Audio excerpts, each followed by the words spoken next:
तो भाई 2016 की रॉयल रंबल तो आपको याद होगी, जहां रोमन रेंस अपनी WWE चैंपियनशिप को रॉयल रंबल में ही डिफेंड कर रहे थे। इसके बाद एक शॉकिंग और सरप्राइजिंग नाम निकल कर आया था एजे स्टाइल्स का, जिन्हें देखकर भाई रोमन रेंस भी शॉक हो गए थे। तो इस बार कहानी फुल सर्कल में जाने वाली है, क्योंकि एजे स्टाइल्स ने 2016 में अपना डेब्यू करा था WWE में, वो भी रॉयल रंबल पेपर व्यू में। और अब की बार 2026 में रॉयल रंबल में ही उन्होंने अपना करियर ऑन द लाइन रखा है। तो भाई 10 साल पहले रॉयल रंबल में डेब्यू करने के बाद अब 10 साल बाद रॉयल रंबल में ही वो रिटायर भी हो सकते हैं। वैसे अभी लग नहीं रहा है कि एजे स्टाइल्स इतने जल्दी रिटायर हो सकते हैं, क्योंकि रॉयल रंबल के बाद रेसलमेनिया सीजन है, जहां WWE चाहेगी कि एजे स्टाइल्स परफॉर्म करें। तो इतनी आसानी से WWE शायद एजे स्टाइल्स को जाने नहीं देगी। लेकिन अगर भाई फाइनली रॉयल रंबल में एजे स्टाइल्स रिटायर हो जाते हैं तो फुल सर्कल वाली स्टोरी लाइन हो जाएगी। वैसे फिलहाल एजे स्टाइल्स की बात कर रहे हैं तो एजे स्टाइल्स सीएम पंक के साथ टैग टीम में काम कर रहे हैं। अभी लाइव इवेंट में WWE ने उनका और सीएम पंक का मैच ब्रॉन बेकर और ब्रॉन्सन रीड के साथ करवाया था, जिसमें थोड़े अच्छे से मूवमेंट एजे स्टाइल्स और सीएम पंक के बीच में देखने को मिल गए। अभी तक वैसे WWE ने इनका 1-on-1 मैच नहीं करवाया, तो भाई एजे स्टाइल्स के रिटायर होने से पहले एक बार इनका मैच भी हो जाना चाहिए। तो हेलो गाइज, मैं Gagan and welcome to my YouTube channel the wrestling slammer. लेकिन इससे पहले वीडियो में आगे बढ़ें भाई, लाइक और सब्सक्राइब जरूर कर देना। अभी वैसे रिसेंटली ही निक ऑल्डिस ने अपने सोशल मीडिया पर एक वीडियो पोस्ट करके एजे स्टाइल्स को स्मैकडाउन में इनवाइट करा है। स्मैकडाउन को बताया जाता है कि एजे स्टाइल्स ने बिल्ड करा है, क्योंकि 2016-17 के आसपास जब रॉ और स्मैकडाउन अलग अलग हुए थे तो स्मैकडाउन को एजे स्टाइल्स ने ही संभाला था। तो शायद भाई उनके लिए स्मैकडाउन में कोई ट्रिब्यूट प्लान करा जा रहा है। पर भाई ये सब चीज़ें पता नहीं क्यों इंडिकेट कर रही हैं कि एजे स्टाइल्स सच में रिटायर हो सकते हैं रॉयल रंबल में। अभी एजे स्टाइल्स ने भी इस इन्विटेशन को एक्सेप्ट कर लिया है सोशल मीडिया पर, तो हो सकता है कल उनकी पॉसिबली लास्ट अपीयरेंस हमें स्मैकडाउन में देखने को मिले। चलिए अब बात करते हैं द रॉक के बारे में, जिन्होंने रिसेंटली ही इंटरव्यू दिया है और सऊदी अरेबिया में जो रेसलमेनिया नेक्स्ट ईयर होने वाली है उसके बारे में बात करी है, जहां उनसे पूछा जा रहा था कि भाई सऊदी वालों के साथ तुम्हारा कैसा संबंध चल रहा है। तो भाई रॉक का यहाँ कहना था कि सऊदी वालों के साथ उनकी अच्छी खासी बातचीत चल रही है, और भाई रेसलमेनिया 43 के लिए वो बहुत ज़्यादा एक्साइटेड हैं। अभी जब से रेसलमेनिया 43 सऊदी अरेबिया से अनाउंस हुई है, तब से रॉक के बड़े तगड़े रूमर्स हैं कि वो भी वहाँ होंगे, क्योंकि भाई सऊदी अरेबिया की डिमांड है। तो फिलहाल भाई जो अच्छे टर्म पर बातचीत की बात कर रहे हैं रॉक, वो मनी को लेकर हो सकती है, क्योंकि सऊदी अरेबिया वालों ने बड़ा तगड़ा सा ऑफर दिया होगा उन्हें। तो भाई अब शायद हो सकता है कि नेक्स्ट ईयर हमें रोमन रेंस और रॉक का फाइनल मैच देखने को मिल ही जाए। शायद इसी के चक्कर में सऊदी वाले भी इतने पैसे फेंक रहे होंगे। अभी पॉसिबली ये रॉक का शायद लास्ट मैच भी होगा, क्योंकि उन्होंने कहा है कि एक ही मैच वो करने वाले हैं अब। वैसे रॉक ने रिसेंटली सोशल मीडिया पर एक वीडियो डाली है, जिसमें शायद वर्कआउट करते टाइम वो घायल हो गए हैं, और यहाँ भाई खुद का ब्लड भी टेस्ट कर लिया उन्होंने। अभी वैसे शायद रॉक का रिटर्न तो बहुत दूर है, लेकिन हो सकता है स्टीव ऑस्टिन हमें बहुत जल्दी WWE में देखने को मिल जाए। अभी रेसलवोट की एक रिपोर्ट आ रही है, जिसमें बताया जा रहा है कि डिस्कशन चल रहे हैं WWE के अंदर के स्टीव ऑस्टिन की एक अपीयरेंस करवाई जाए। अभी हो सकता है ये सिर्फ एक अपीयरेंस हो, या फिर WWE रेसलमेनिया आ रही है तो कोई मैच भी उनका बुक कर सकती है, क्योंकि भाई स्टीव ऑस्टिन का भी कहना है कि अभी भी उनका एक मैच तो बचा हुआ है करियर का। वैसे नेक्स्ट ईयर जो सऊदी से रेसलमेनिया होगी, वहाँ के लिए भी स्टीव ऑस्टिन को शायद ऑफर आया है। तो देखते हैं भाई इसी रेसलमेनिया में वो रेसल करेंगे, या फिर नेक्स्ट रेसलमेनिया में उनका भी लास्ट मैच हमें देखने को मिलेगा।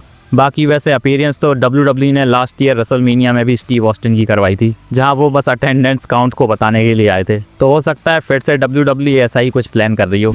अभी वैसे जो रॉ हुई थी, वहां हमने देखा था कि पॉल हेमन ने किसी को कॉल लगाया था, और भाई एडम पेयर्स से बात कराने के बाद एडम पेयर्स के तो होश उड़ गए थे, जिसके बाद ब्रॉन बेकर को उन्होंने खुद ही रॉ में इन्वाइट कर लिया, जिन्हें कुछ टाइम पहले ही उन्होंने सस्पेंड करा था। तो अभी रिसेंटली लोगन पॉल ने यूट्यूब पर एक ब्लॉग डाला है, जिसमें हमें रॉ के बिहाइंड द सीन देखने को मिल रहे हैं, और यहाँ वो पॉल हेमन से बात कर रहे थे, जहाँ उनसे पूछा जा रहा था कि वो कॉल वाला बंदा कौन था। तो यहाँ पॉल हेमन ने बताया है कि वो ऐसा बंदा था जिससे कोई भी बात नहीं करना चाहेगा, क्योंकि भाई वो बंदा बड़ा खतरनाक है। अभी लोगन पॉल यहाँ गैस करते हैं कि शायद वो ट्रिपल एच होंगे, लेकिन पॉल हेमन सीधा सीधा बताते हैं कि ट्रिपल एच से कौन डरता है, जिसके बाद लोगन पॉल कहते हैं कि भाई कोई बिग बन होने वाला है। अभी फिलहाल बहुत तगड़े रूमर्स हैं कि ये या तो रॉक हो सकते हैं या फिर ब्रॉक हो सकते हैं। अभी वैसे ज़्यादातर चांसेस तो ब्रॉक लेसलर के ही लग रहे हैं, लेकिन ब्रॉक लेसलर एडम पेयर्स से क्यों कहेंगे कि ब्रॉन बेकर को वापस ले लो, और एडम पेयर्स ब्रॉक लेसलर की बात इतनी आसानी से कैसे मान सकते हैं। तो मुझे लगता है कि शायद ये कोई ऐसा बंदा होने वाला है जो कि WWE में फिलहाल हायर अप्स में बैठा है, जिसका फिलहाल भाई कंट्रोल WWE के ऊपर है। और फिलहाल तो एक ही बंदा है जिसका नाम ऊपर आता है, वो है द रॉक, क्योंकि वो TKO के मेंबर हैं और कह सकते हैं कि WWE को वो ओन तो करते हैं।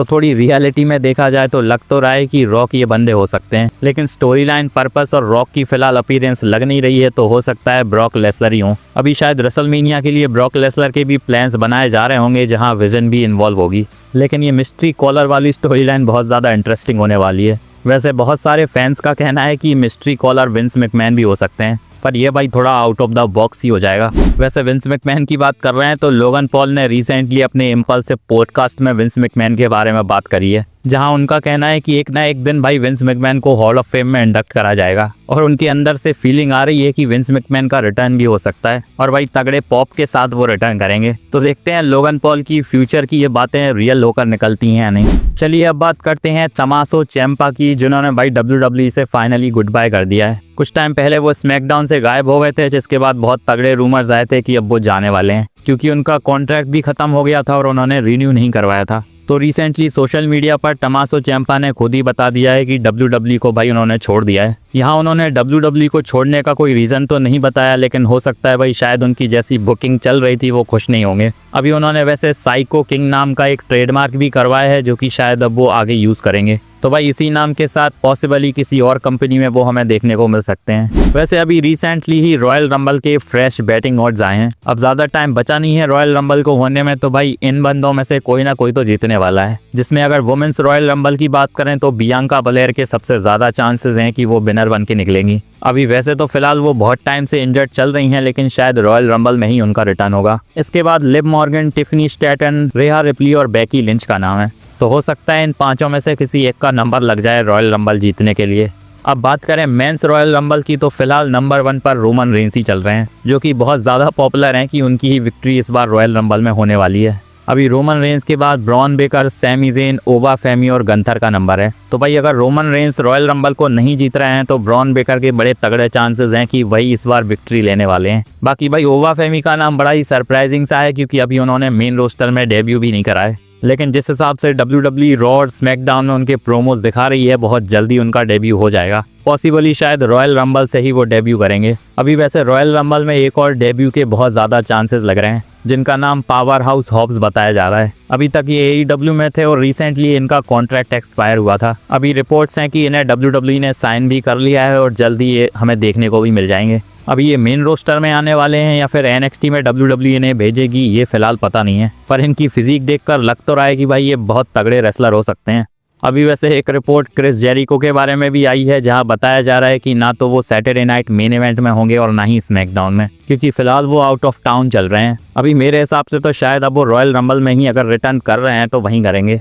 चलिए अब बात करते हैं रेसलमेनिया के एक फिक्स्ड मैच की, जो कि AJ ली और बेकी लिंच का होने वाला है। अभी रूमर्स तो बहुत टाइम से हैं कि इनका मैच रेसलमेनिया में IC चैंपियनशिप के लिए होगा, लेकिन अब फिक्स लग रहा है। अभी रिसेंटली रेसलबोर्ड की एक रिपोर्ट आई है, जिसमें उन्होंने बताया है कि बहुत सारे प्लान्स चेंज हो जाएंगे, लेकिन ये मैच चेंज नहीं होगा। तो भाई ये ऑलमोस्ट फिक्स्ड मैच है कि रेसलमेनिया में होने ही वाला है। अभी वैसे AJ ली का रिटर्न भी शायद रॉयल रंबल में हो सकता है। चलिए अब बात करते हैं रोमन रेंस और ट्रिपल एच के पंगे के बारे में। तो फिलहाल भाई सोशल मीडिया पर बड़े तगड़े रूमर्स चल रहे हैं कि रोमन रेंस और ट्रिपल एच में कुछ ना कुछ तो हो चुका है। अभी रूमर्स थे कि स्मैकडाउन में शायद रोमन रेंस आ सकते हैं, लेकिन बताया जा रहा है कि इसी पंगे की वजह से वो स्मैकडाउन में नहीं आए। बात करें भाई रीज़न की, तो बताया जा रहा है कि रोमन रेंस और कोडी रोड्स के मैच की पिच रोमन रेंस नहीं करी थी, क्योंकि वो चाहते थे कि इनका तीसरा मैच रेसलमेनिया में हो, जहां इस बार वो फेस हों और कोडी रोड्स हील हों। इसका बिल्ड भी सर्वाइवर सीरीज से स्टार्ट हो चुका था, लेकिन ट्रिपल एच को बाद में आइडिया पसंद नहीं आया, जिसके बाद रेसलमेनिया के प्लान्स चेंज हो गए और भाई रोमन रेंस को गुस्सा आ गया,